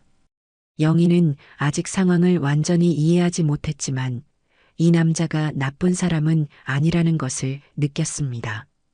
수아가 누구예요? 영희가 순진한 표정으로 물었습니다. 태준은 나중에 설명하기로 했습니다. 나중에 알려줄게. 지금은 여기서 나가는 게 중요해. 태준이 영희의 손을 잡고 지하실에서 나왔습니다. 현관문을 열고 밖으로 나서는 순간 검은 승용차 한 대가 집 앞에 서 있었습니다. 장 부장이 차에서 내리고 있었습니다. 회장님, 장 부장이 놀란 표정으로 태준을 바라봤습니다. 그리고 태준 옆에 서 있는 영희를 보고 상황을 파악했습니다. 그는 조심스럽게 영희에게 다가갔습니다. 안녕하세요. 저는 회장님과 함께 일하는 사람이에요. 영희가 또다시 움츠렸지만 태준이 달래서 진정시켰습니다. 장 부장은 영희의 머리카락 한 올을 조심스럽게 채취했습니다. 영희는 무슨 일인지 몰랐지만 순순히 따랐습니다. 회장님, 저는 병원으로 바로 가겠습니다. 고마워요. 최대한 빨리 부탁해요. 장 부장이 차에 타고 떠나자 태준은 영희의 손을 잡고 자신의 차로 향했습니다. 이제 따뜻한 집으로 가자. 정말 유진이 안 와요? 정말이야. 이제 안전해. 태준의 집에 도착했을 때 영희는 차에서 내리며 눈을 크게 떴습니다. 높은 담장 너머로 보이는 2층 양옥집이 그녀가 지금까지 본 것 중 가장 큰 집이었습니다. 정원의 가로등이 따뜻한 불빛을 비추고 있었고 집 전체에서 고급스러운 분위기가 풍겨났습니다. 여기가 어디예요? 영희가 조심스럽게 물었습니다. 내 집이야. 이제 너도 여기서 살 거야. 태준이 부드럽게 대답했습니다. 현관문을 열고 들어서자 수아는 더욱 놀란 표정을 지었습니다. 넓은 현관홀, 높은 천장, 반짝이는 대리석 바닥까지 모든 것이 그녀에게는 궁전 같았습니다. 우와, 정말 커요. 영희가 작은 목소리로 감탄했습니다. 하지만 동시에 몸을 움츠렸습니다. 너무 화려한 공간이 부담스러워 보였습니다. 여기 들어가도 돼요? 당연하지. 이제 내 집이야. 태준이 수아의 어깨를 살짝 어루만지며 말했습니다. 불안한 마음을 달래주고 싶었습니다. 거실을 지나 2층으로 올라가는 동안 영희는 계속 주변을 둘러봤습니다. 벽에 걸린 고급스러운 그림들, 계단의 우아한 원목 난간, 발밑에 부드러운 카펫까지 모든 것이 신기했습니다. 여기가 내 방이야. 태준이 집에서 가장 좋은 방인 안방문을 열었습니다. 킹사이즈 침대, 넓은 창문, 아늑한 소파와 책상까지 갖춘 호화로운 방이었습니다. 창문 너머로는 정원의 아름다운 야경이 보였고 방 안에는 은은한 향이 퍼져 있었습니다. 영희는 문턱에서 멈춰 섰습니다. 입이 벌어진 채 방 안을 바라봤습니다. 마치 꿈속에 들어온 것 같은 기분이었습니다. 여기가 제 방이에요? 응, 내 방이야. 이렇게 큰 침대에서 저 혼자 자도 돼요? 영희의 목소리에는 믿기지 않는다는 감정이 가득했습니다. 지하실의 좁은 공간에서 지내던 그녀에게는 상상할 수 없을 만큼 넓고 아름다운 공간이었습니다. 물론이지. 뭐든지 마음껏 써도 돼. 정말, 정말 예뻐요. 수아가 순수한 감탄을 표했습니다. 눈이 반짝반짝 빛났습니다. 오늘은 여기서 편히 쉬어. 태준이 말했습니다. 저, 쉬어도 돼요? 일 안 해도 돼요? 그 말을 듣는 순간 태준의 마음이 찢어지는 것 같았습니다. 목구멍이 메었습니다. 앞으로 일 안 해도 돼. 마음껏 쉬어도 돼. 태준이 목소리를 가다듬으며 말했습니다. 정말 좋아요. 감사해요. 영희가 환하게 웃었습니다. 그 웃음을 보는 순간 태준의 가슴이 벅차올랐습니다. 그럼 푹 쉬어. 내일 아침에 다시 만나자. 태준이 방문을 조심스럽게 닫고 나왔습니다. 복도에 서서 한동안 문을 바라봤습니다. 35년간 그리워했던 딸이 바로 저 방에 있다는 사실이 꿈만 같았습니다. 하지만 곧 수아의 목소리가 들려왔습니다. 저, 화장실 가도 돼요? 태준이 문을 다시 살짝 열었습니다. 당연히 가도 돼. 저기 문이 화장실이야. 물 마셔도 돼요? 응, 뭐든지 마셔도 돼. 냉장고에 좋은 것들이 많이 있어. 태준은 그 모든 질문을 들으며 마음이 무너져 내렸습니다. 얼마나 많은 제약과 통제 속에서 살았으면 모든 행동의 허락을 구하는 걸까? 주먹을 꽉 쥐었습니다. 그날 밤 태준은 전혀 잠들 수 없었습니다. 침대에 누워 있으면서도 계속 옆방이 신경 쓰였습니다. 딸이 잘 자고 있는지, 무서워하지는 않는지, 편안하게 쉬고 있는지, 시계의 초침 소리가 유난히 크게 들렸습니다. 새벽 1시 태준은 더 이상 참을 수 없어 조용히 침대에서 일어났습니다. 슬리퍼를 신고 복도로 나가 영희가 있는 방 문 앞에 섰습니다. 귀를 조심스럽게 문에 대고 안쪽 소리를 들어봤습니다. 고른 숨소리가 들렸습니다. 잘 자고 있는 것 같았습니다. 태준은 안도의 한숨을 조용히 내쉬었습니다. 어느새 동이 트기 시작했습니다. 창문 너머로 새벽 햇살이 은은하게 스며들었습니다. 태준은 거의 잠들지 못한 채로 아침을 맞았습니다. 하지만 전혀 피곤하지 않았습니다. 딸과 함께하는 밤을 보냈다는 기쁨으로 가슴이 가득했습니다. 오전 8시 휴대폰이 울렸습니다. 장 부장이었습니다.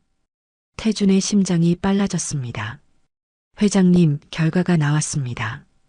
태준의 손이 떨렸습니다. 99.9% 일치입니다. 친부녀가 확실합니다. 태준의 눈에서 뜨거운 눈물이 흘러내렸습니다. 35년간 찾아 헤맸던 딸이 정말 돌아온 것입니다. 고맙습니다. 정말 고마워요. 목소리가 떨렸습니다. 전화를 끊은 태준은 가슴이 벅차올랐습니다. 이제 정말 확실했습니다.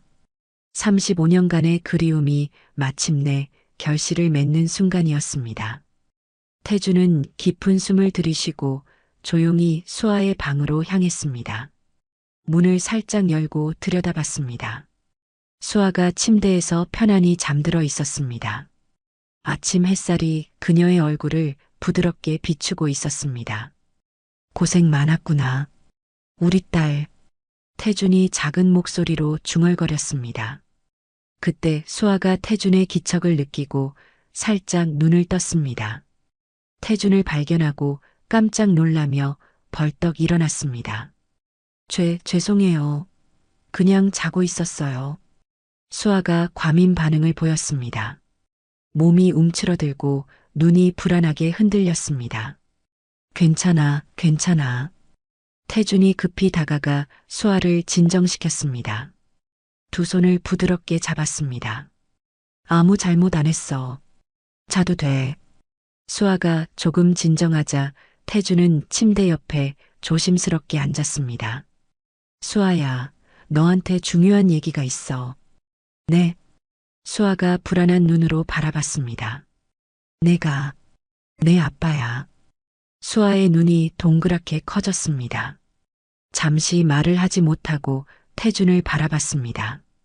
시간이 멈춘 것 같았습니다. 아저씨가 제 아빠예요? 응, 정말이야. 정말, 정말 제 아빠예요? 수아의 목소리가 떨렸습니다. 믿기지 않는다는 표정이었습니다. 그럼 왜 이제 왔어요? 그 질문에 태준의 가슴이 찢어지는 것 같았습니다. 35년간 부모를 기다렸을 딸의 마음이 어땠을지 목구멍이 메었습니다. 저 혼자 무서웠어요. 수아의 눈에서 눈물이 주르륵 흘러내렸습니다. 미안하다. 미안해. 태준이 딸을 꽉 안았습니다. 그의 눈에서도 눈물이 흘러내렸습니다. 내가 못 지켜줘서 미안해. 이제는 아빠가 평생 지켜줄게. 정말 아빠 맞죠? 수아가 태준의 품에서 고개를 들어 물었습니다. 정말이야, 수아야. 수아가 누구예요? 수아가 고개를 갸웃했습니다. 그게 내 진짜 이름이야. 김수아. 김수아. 수아가 자신의 이름을 되뇌었습니다. 예뻐요. 김수아. 응, 아빠가 지어준 이름이야. 그날 점심 태주는 정성스럽게 김치찌개를 끓였습니다. 돼지고기를 볶고 신 김치를 넣고 물을 부어 끓이는 동안 마음이 행복으로 가득했습니다. 35년 만에 딸을 위해 음식을 만들고 있다는 것이 꿈 같았습니다. 우와, 냄새가 정말 좋아요. 수아가 부엌으로 와서 신기해했습니다. 끓어오르는 김치찌개의 얼큰한 냄새가 집안에 퍼졌습니다. 맛있을 거야. 조금만 기다려. 식탁에 김이 모락모락 나는 김치찌개와 따뜻한 밥, 그리고 여러 가지 반찬을 차렸습니다. 태주는 수아 맞은편에 앉았습니다. 많이 먹어. 수아가 조심스럽게 숟가락을 들었습니다. 첫 숟가락을 떠서 입에 넣는 순간 눈이 커졌습니다. 맛있어요. 정말 맛있어요. 그래, 다행이다. 태준이 흐뭇하게 웃었습니다. 하지만 수아는 급하게 먹으면서 계속 태준을 힐끗힐끗 봤습니다. 아직도 눈치를 보고 있었습니다. 천천히 먹어, 괜찮아. 태준이 다독여 주었습니다. 식사를 하는 동안 태준은 묻고 싶은 게 산더미처럼 많았지만 지금은 최대한 좋은 얘기만 하려고 노력했습니다. 수아야, 혹시 좋아하는 음식 있어? 잘 모르겠어요. 그럼 앞으로 여러 가지에서 먹어보자. 뭘 좋아하는지 찾아보고. 수아가 환하게 웃었습니다. 그리고 여기 정원에 예쁜 꽃들이 많아. 나중에 같이 구경할까? 정말요? 꽃 좋아해요. 그래, 장미도 있고 국화도 있어. 태주는 딸의 밝은 표정을 보며 행복했습니다. 저녁 시간이 되자 태주는 조심스럽게 입을 열었습니다.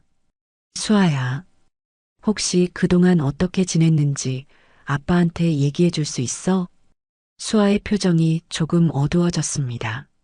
하지만 태준의 따뜻한 눈빛을 보고 천천히 고개를 끄덕였습니다. 아빠한테 말해도 돼요? 물론이지. 아빠한테는 뭐든지 말해도 돼.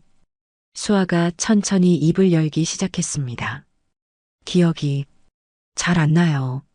작을 때 무서운 일이 있었어요. 수아의 목소리가 떨렸습니다. 유괴 당시의 기억의 파편을 이야기하고 있었습니다. 무서웠어요. 아저씨들이 산에 저를 버렸어요. 그런데 수아가 말을 멈췄습니다. 그런데 할머니가 저를 찾아주셨어요. 수아의 얼굴이 조금 밝아졌습니다. 산에서 사시는 할머니 할아버지였어요. 저를, 저를 정말 예뻐해 주셨어요. 태준의 가슴이 뭉클해졌습니다. 할머니가 저한테 이름을 지어주셨어요. 영이라고, 박영이라고 하셨어요. 할머니 할아버지 성이 박씨였구나. 네. 할머니 할아버지가 정말 따뜻하게 해주셨어요. 산에서 살았는데 좋았어요. 꽃도 많고 새소리도 들리고 수아의 눈에 그때의 행복한 기억이 떠올랐습니다. 그런데 할아버지가 먼저 돌아가셨어요. 수아의 목소리가 다시 작아졌습니다. 많이 아파서 그리고 할머니도 눈물이 맺히기 시작했습니다. 그때부터 혼자가 되어서 무서웠어요. 태주는 딸의 손을 조심스럽게 잡았습니다. 따뜻한 체온이 전해졌습니다. 그래서 산에서 내려왔어요. 수아가 코를 훌쩍거렸습니다. 누가 일자리가 있다고 했어요. 일하면 밥도 주고 잘 곳도 준다고. 태준의 표정이 굳어지기 시작했습니다. 무슨 일이 벌어졌을지 예감이 들었습니다. 그래서 갔어요. 박철수지? 네. 수아가 말을 망설였습니다. 무언가 말하기 어려운 기억인 것 같았습니다. 괜찮아. 천천히 말해도 돼. 태준이 다독여 주었습니다. 수아의 몸이 미세하게 떨리기 시작했습니다. 때렸어요. 그 한마디에 태준의 온몸이 굳어졌습니다. 누가 때렸어? 박철수 아저씨가. 그리고 아줌마도. 유진이도. 수아의 목소리가 점점 작아졌습니다. 왜 때렸을까? 태준의 목소리도 떨렸습니다. 분노가 치밀어 올랐습니다. 일을 못한다고. 바보 같다고. 수아가 끊어지는 말로 대답했습니다. 그리고 밥도 제대로 안 줬어요. 남은 거만, 차가운 거만. 태준의 주먹이 저절로 쥐어졌습니다. 35년간 딸이 그런 고생을 했다는 것이 믿기지 않았습니다. 수아야. 태준의 목소리가 메었습니다. 유진이가 제일 무서웠어요. 수아가 몸을 움츠렸습니다. 저한테 말했어요. 여기서 쫓겨나면 굶어 죽어라고. 태준의 가슴이 찢어지는 것 같았습니다. 수아의 눈에서 눈물이 뚝뚝 떨어졌습니다. 한 남자가 더 있어요. 저를 때린 사람. 남자? 네. 태준의 심장이 빨라졌습니다. 그 집에 자주 가는 남자는 아들밖에 떠오르지 않았습니다. 하지만 아들이 그럴 리가 없었습니다. 혹시 이 사람이야? 태준이 휴대폰에서 민준 사진을 꺼내 보여줬습니다. 수아가 고개를 살펴보더니 고개를 저었습니다. 아니에요. 이 사람은 잘해줬어요. 태준은 안도했습니다. 다행히 민준은 아니었습니다. 근데 이상했어요. 뭐가 이상했어? 그 남자도 유진이랑 포옹했어요. 그리고 이 사람도. 수아가 민준 사진을 가리켰습니다. 이 사람도 유진이랑 포옹했어요. 둘 다 포옹했어요. 태준의 머리에 번개가 치는 것 같았습니다. 유진이 두 남자와 동시에 관계를 맺고 있었다는 뜻이었습니다. 수아야, 그 무서운 남자가 언제부터 왔어? 유진이가 학교 끝나고 나서부터요. 학교 끝나고? 네. 대학교? 태준은 계산해 봤습니다. 그렇다면 민준과 결혼하기 전부터 다른 남자와 관계가 있었다는 뜻이었습니다. 그 남자, 이름 알아? 성호라고 불렀어요. 태준은 그 이름을 기억했습니다. 수아야, 정말 고생 많았구나. 태준이 딸을 꽉 안았습니다. 그동안 혼자 견뎌낸 딸이 너무나 대견하고 안쓰러웠습니다. 이제 괜찮아요? 수아가 태준의 품에서 고개를 들어 물었습니다. 응, 이제 괜찮아. 아빠가 평생 지켜줄게. 정말 다시는 그런 일 없을까요? 절대 없어. 아빠가 절대 그런 일 없게 할게. 태준의 목소리에는 확신이 가득했습니다. 동시에 분노도 가득했습니다. 딸을 그렇게 괴롭힌 사람들을 절대 그냥 놔둘 수 없었습니다. 수아야, 이제 푹 쉬어. 오늘 많이 힘들었지? 네. 좀 피곤해요. 그럼 방에 가서 쉬자. 아빠가 데려다 줄게. 태준이 수아를 방까지 데려다 줬습니다. 침대에 누운 수아를 보며 이불을 덮어줬습니다. 감사해요. 아빠, 수아가 눈을 감았습니다. 오랜만에 편안한 잠자리에서 안전함을 느끼며 잠들어갔습니다. 태주는 수아의 방문을 조심스럽게 닫고 자신의 서재로 향했습니다. 책상에 앉아 오늘 들은 이야기를 정리했습니다. 박철수, 박여사, 유진의 학대, 그리고 강성호라는 남자의 폭행, 유진의 불륜까지 태준의 분노는 극에 달했습니다. 하지만 이제 모든 진실을 알았습니다. 이제 진짜 정의를 실현할 때가 왔습니다. 한편 민주는 4박 5일의 가족여행 내내 아버지 생각이 떠나지 않았습니다. 지금쯤 만났을까? 혹시 위험한 일은 없었을까? 온갖 걱정이 머릿속을 어지럽혔습니다. 여보, 정말 즐거웠어요.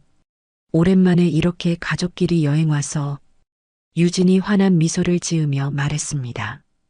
박철수 부부도 만족스러워하는 표정이었습니다. 하지만 민준에게는 그 모든 것이 허상처럼 느껴졌습니다. 혹시 이 사람들이 정말로 응, 좋았어. 민준이 억지로 웃으며 대답했습니다. 집에 도착해서 짐을 정리하는 동안에도 민준은 휴대폰만 바라봤습니다. 시계 바늘이 유난히 느리게 움직이는 것 같았습니다. 오후 3시 20분, 드디어 휴대폰이 울렸습니다. 아버지였습니다. 민준의 심장이 미친 듯이 뛰기 시작했습니다. 민준아, 여행 잘 다녀왔니? 태준의 목소리에서 평소와 다른 무언가가 느껴졌습니다. 깊은 감정이 억눌려 있는 듯한 떨림이 있었습니다. 네, 아버지. 민준이 유진을 흘끗 바라보며 조심스럽게 말을 꺼냈습니다. 지금 당장 우리 집으로 와. 혼자서. 태준의 목소리가 단호했습니다. 하지만 그 속에는 뭔가 벅찬 감정이 숨어 있었습니다. 네, 알겠습니다. 전화를 끊은 민주는 가슴이 터질 것 같았습니다. 아버지의 목소리에서 느껴진 그 묘한 기운이 무엇을 의미하는지 알 것 같았습니다. 아버지 집에 도착한 민주는 현관문 벨을 눌렀습니다. 태준이 직접 문을 열었습니다. 그 순간 민주는 아버지의 얼굴에서 그동안 본 적 없는 표정을 발견했습니다. 피곤함과 동시에 깊은 안도감, 그리고 형언할 수 없는 기쁨이 뒤섞여 있었습니다. 아버지, 들어와, 민준아. 태준의 목소리가 떨렸습니다. 거실로 들어서는 순간 민주는 확실히 느꼈습니다. 집안에 누군가가 더 있었습니다. 공기 중에 낯선 기운이 감돌고 있었습니다. 아버지, 그래서 어떻게 됐어요? 민준이 소파에 앉으며 숨을 죽이고 물었습니다. 태준이 깊은 숨을 들이쉬며 천천히 입을 열었습니다. 성공했어, 민준아. 정말이에요? 민준의 눈이 번쩍 빛났습니다. 그 아이를 구해냈어. 그리고 태준이 잠시 감정을 추스르며 말을 이었습니다. DNA 검사도 했어. 99.9% 일치해. 정말 내 누나가 맞아.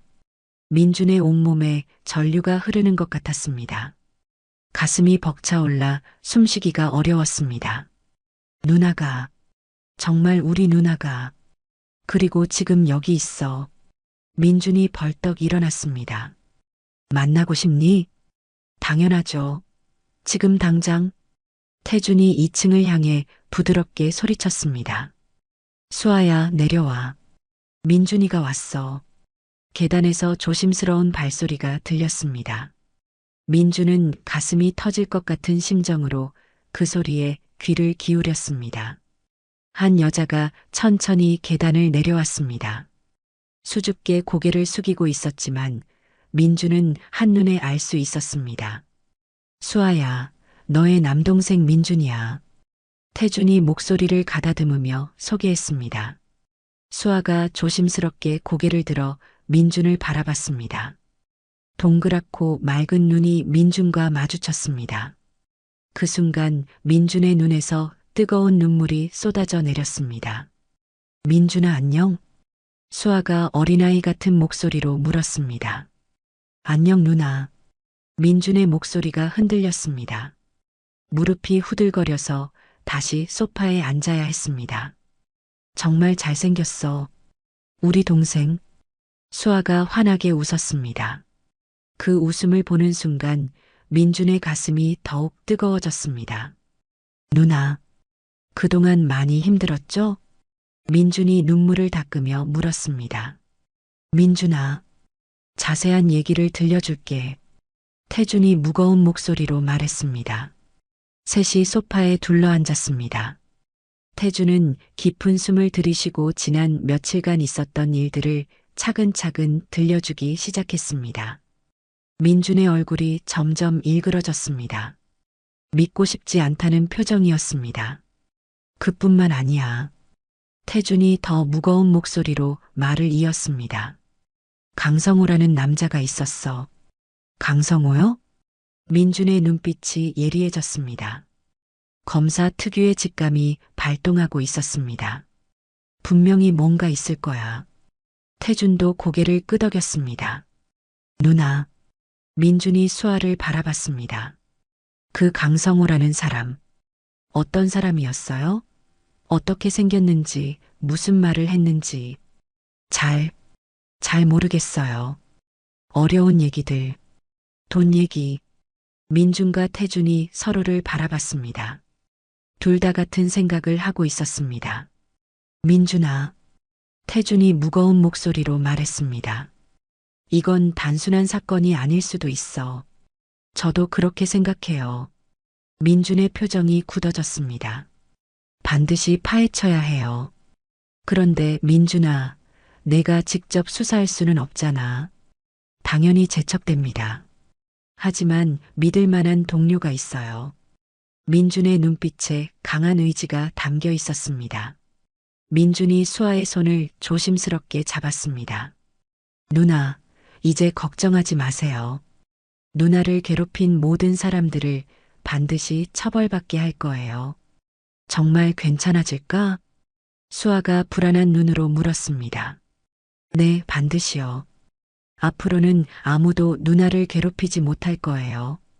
민준의 목소리에는 확고한 다짐이 담겨 있었습니다. 다음 날 민준은 서울중앙지검으로 이정수 검사를 찾아갔습니다. 키가 크고 날카로운 인상의 이정수는 민준의 설명을 듣고 즉시 분노했습니다. 일단 강금죄, 폭행죄로 수사를 시작하고 그 과정에서 다른 것들도 파헤쳐보자.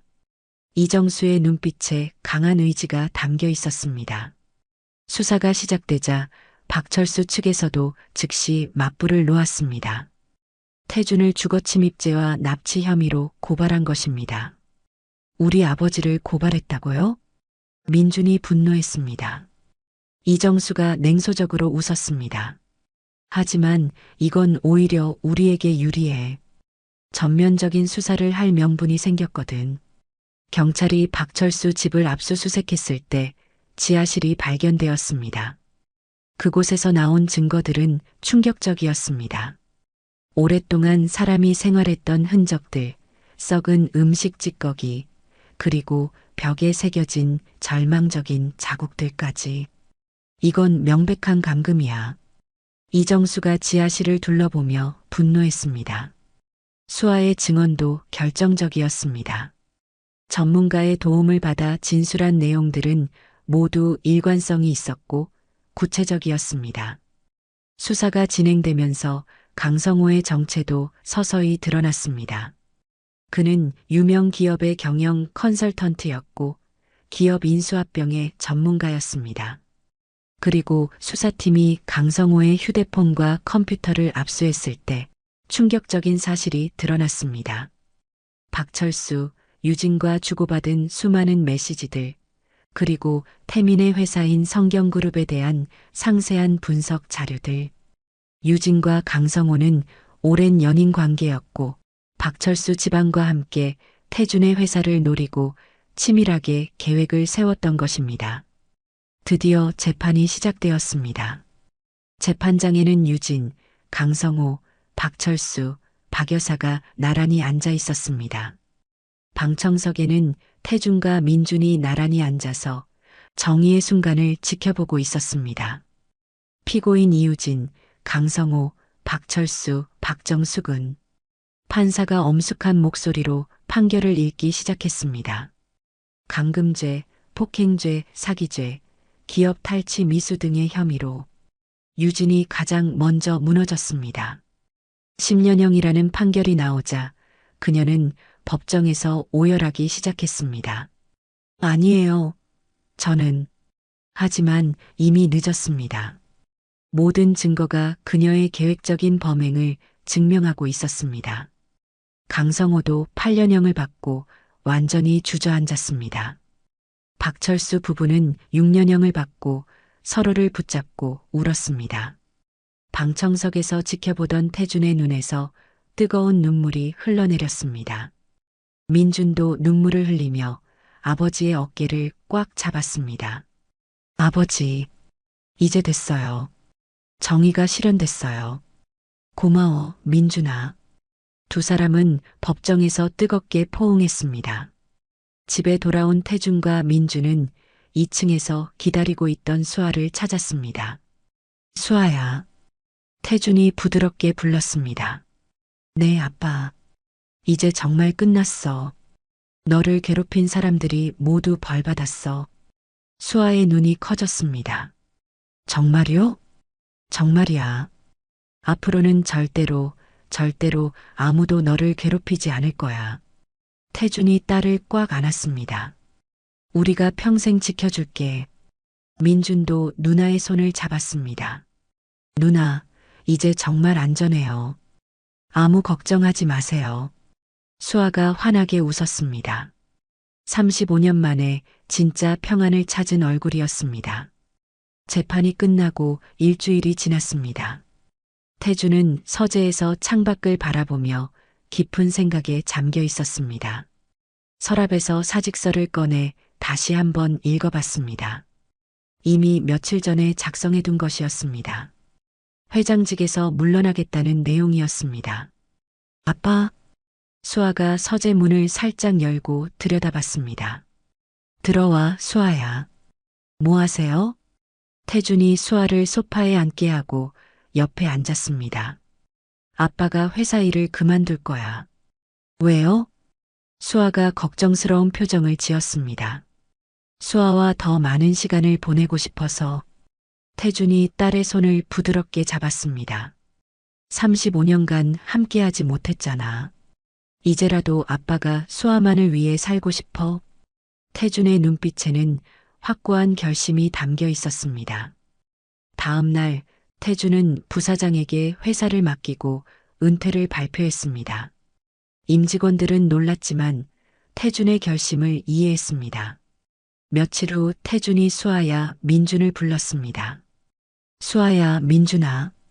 오늘 중요한 곳에 가야 해. 어디요? 엄마한테 가는 거야. 수아의 눈이 커졌습니다. 엄마를 만날 수 있어요? 하늘나라에 계시지만 인사는 드릴 수 있어. 서울 외곽의 조용한 공원묘지로 향하는 길, 수아는 긴장한 듯 태준의 손을 꽉 잡고 있었습니다. 묘소에 도착했을 때 태준의 가슴은 벅차올랐습니다. 사랑하는 아내 한미경이라고 새겨진 묘비 앞에 가을 국화가 곱게 피어 있었습니다. 여보, 태준이 무릎을 꿇고 묘비 앞에 앉았습니다. 우리 딸 찾았어. 목소리가 떨렸습니다. 오래 기다렸지? 이제 데려와서 미안해. 수아가 아버지 옆에 조심스럽게 무릎을 꿇었습니다. 안녕하세요. 엄마, 저는 수아예요. 그 순간 바람이 불어와 나뭇잎들이 살랑살랑 춤을 췄습니다. 아빠가 정말 잘해줘요. 이제 무서운 일도 없어요. 민준도 어머니께 인사했습니다. 어머니, 이제 저희가 누나를 잘 지킬게요. 걱정하지 마세요. 묘소를 떠나며 태준은 마음이 한결 가벼워졌습니다. 그날 이후부터 태준과 수아의 새로운 일상이 시작되었습니다. 태준은 수아가 그동안 경험하지 못했던 것들을 하나씩 보여주고 싶었습니다. 수아야, 영화관 가본 적 있어? 아니요. 수아가 고개를 저었습니다. 그럼 오늘 가보자. 영화관에 들어선 수아는 눈이 동그래졌습니다. 우와, TV보다 훨씬 커요. 거대한 스크린을 보며 감탄했습니다.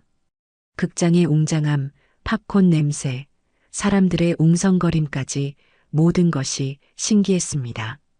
아빠, 여기서 영화를 보는 거예요? 응, 집에서 보는 것보다 훨씬 재미있어. 영화가 시작되자 수아는 완전히 빠져들었습니다. 큰 화면과 웅장한 음향에 놀라기도 하고 재미있는 장면에서는 깔깔거리며 웃었습니다. 그 순수한 반응을 보며 태주는 복잡한 감정에 휩싸였습니다. 40세가 되도록 영화관을 한번 못 샀다니 이제라도 모든 것을 해주고 싶다는 마음이 샘솟았습니다. 어느 날은 고급 레스토랑에 갔습니다. 아빠, 여기 정말 예뻐요. 우아한 인테리어와 은은한 조명, 정갈하게 차려진 테이블을 보며 감탄했습니다. 메뉴 골라봐. 태준이 메뉴판을 건네주자 수아는 신중하게 들여다봤습니다. 이것도 맛있을 것 같고 저것도. 다 먹어보자. 정말요? 수아의 눈이 반짝였습니다. 음식이 나오자 수아는 또 한 번 감탄했습니다. 우와, 정말 예뻐요. 먹기 아까워요. 정성스럽게 플레이팅된 요리들을 보며 신기해했습니다. 첫 숟가락을 뜨는 순간 미소가 번졌습니다. 맛있어요. 정말 맛있어요.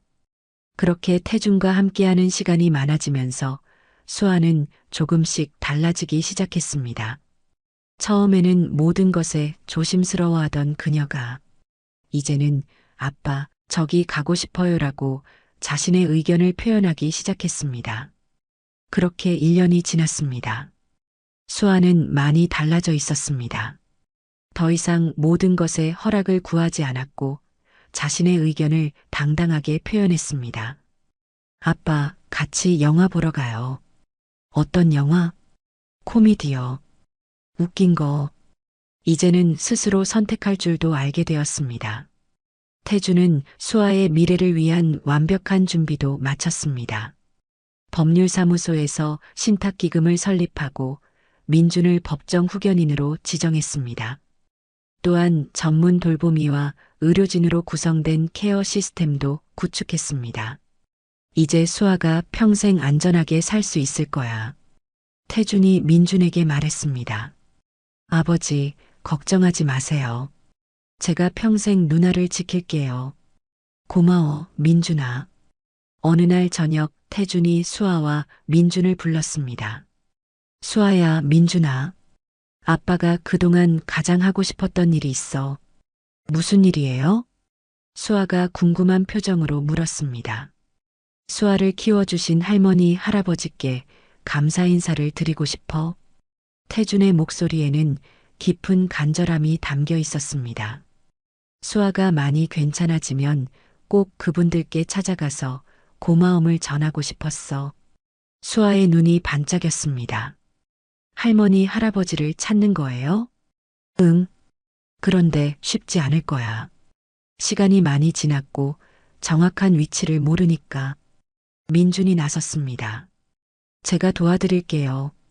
정말? 당연하죠. 누나를 살려주신 분들인데. 다음 날부터 할아버지 할머니의 묘를 찾기 위한 본격적인 여정이 시작됐습니다. 민주는 경찰청에 협조를 요청해서 실종 당시 자료를 다시 검토했습니다. 수아도 기억을 더듬어 단서를 제공했습니다. 첫 번째 지역을 방문했을 때는 허탕이었습니다. 두 번째 지역에서도 마찬가지였습니다. 세 번째 지역, 가평군의 작은 산촌에 도착했을 때였습니다. 이 길, 익숙해요. 수아가 갑자기 말했습니다. 정말? 네. 저 산 모양이 기억나요. 마을 이장을 만나 사정을 설명하자 그가 고개를 끄덕였습니다. 아, 박씨 노부부 말씀이시군요. 20년 전쯤 돌아가셨는데 그때 아이 하나 키우고 계셨어요. 정말이에요? 네, 말도 잘 못하고. 그런데 정말 예뻐했어요. 태준의 가슴이 뜨거워졌습니다. 묘소가 어디에 있을까요? 마을 뒷산 공동묘지에 계세요. 제가 안내해 드릴게요. 공동묘지에 도착해서 이장이 가리킨 곳에는 소박한 묘비 2개가 나란히 서 있었습니다. 박영수와 박옥분이라고 새겨져 있었습니다. 수아가 묘비를 보자마자 무릎을 꿇고 앉았습니다. 할머니, 할아버지, 목소리가 떨렸습니다. 태준도 무릎을 꿇었습니다. 저는 수아의 아빠 김태준입니다. 태준의 목소리가 메었습니다. 찾아뵙고 싶었습니다. 눈물이 흘러내렸습니다. 우리 수아를 살려주셔서 정말 감사합니다.